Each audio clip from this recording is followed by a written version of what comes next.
नमस्कार दोस्तों, कैसे हैं आप? मैं हूं गौरव और ये है ट्रांसफॉर्मेशंस।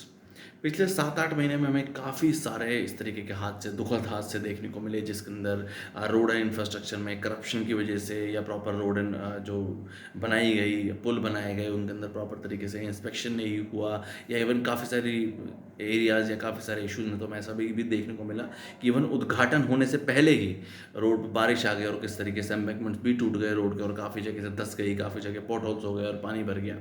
इस तरीके के हादसे हमें महाराष्ट्र में देखने को मिले, मध्य प्रदेश में देखने को मिले, गुजरात में भी हमें एक बहुत ही दुखद हादसा देखने को मिला जिसके अंदर महिसागर नदी के ऊपर जो बना हुआ पुल है, जो ब्रिज है, वो बीच से टूट गया due to lack of maintenance, और जिसके अंदर 17-18 मासूम लोगों की जान भी चली गई।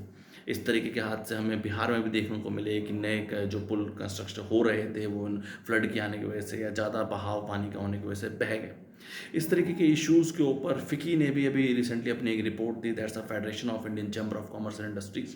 उसके अलावा एक थिंक टैंक ने भी इसके ऊपर काफ़ी काम किया कि इस तरीके के हादसे भारत में क्यों देखने को मिल रहे हैं या क्यों हो रहे हैं। कभी पुल गिर जाता है या मेंटेनेंस ना होने की वजह से लोगों की जान चली जाती है, रोड एंड इंफ्रास्ट्रक्चर की उतनी क्वालिटी नहीं है। तो दो मेजर इश्यूज़ देखने को मिले। First of all is the corruption and second one is the lack of maintenance.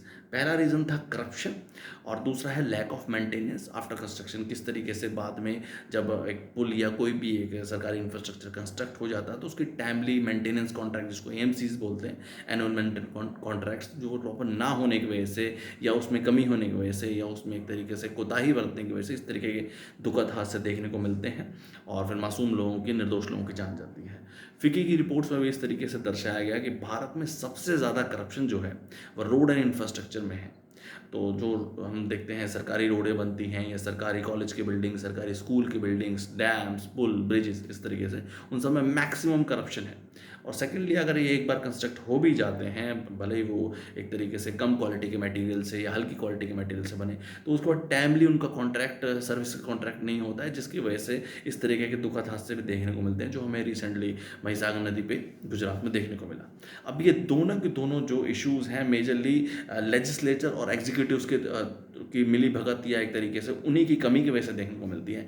एक हैं वो सब ऑफिसर्स जो कि यूपीएससी, आईएएस, आईपीएस हैं, जो सब एग्जीक्यूटिव्स हैं, और दूसरे हैं हमारे लेजिस्लेटर जो पॉलिटिशियंस, एमएलए, एमपीज, इस तरीके से सिस्टम को मैनेज आउट करते हैं। इन दोनों की कमी ये दर्शाती है करप्शन के और लैक ऑफ मेंटेनेंस के। उस इन दोनों की कमी के होने के कारण आम जनता को किस तरीके से उसका भुगतान करना पड़ता है और निर्दोष लोगों की जान जाती है। अगर इन दोनों को जो बेसमंजस एक तरीके से बैठाया जाए और ओवरऑल सिस्टम को इम्प्रूव किया जाए स्ट्रेटेजिक वे में, तो इन सब चीज़ों का एक प्रोग्रेसिव सोल्यूशन हो सकता है। जय हिंद,